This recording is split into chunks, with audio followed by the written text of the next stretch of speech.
पिया मोर सिपाही बड़न देवरा मोर किसान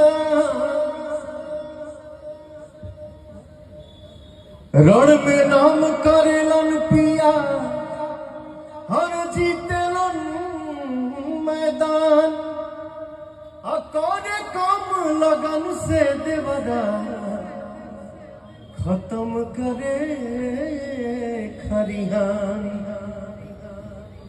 बचपन में हम एक ठो गाना गा रही जब हम 9 साल के रहली।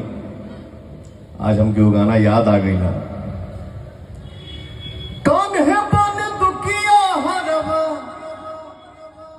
कौन है बन दुखिया हरवा, छैला जवान रे अपियावा सिपहिया मोरा देवरा किसान रे। तो हम यही कहेंगे सुशील भैया, आपको पैर छू के प्रणाम।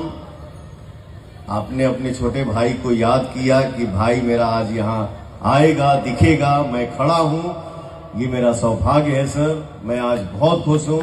बहुत बहुत धन्यवाद, बहुत बहुत धन्यवाद। Thank you so much.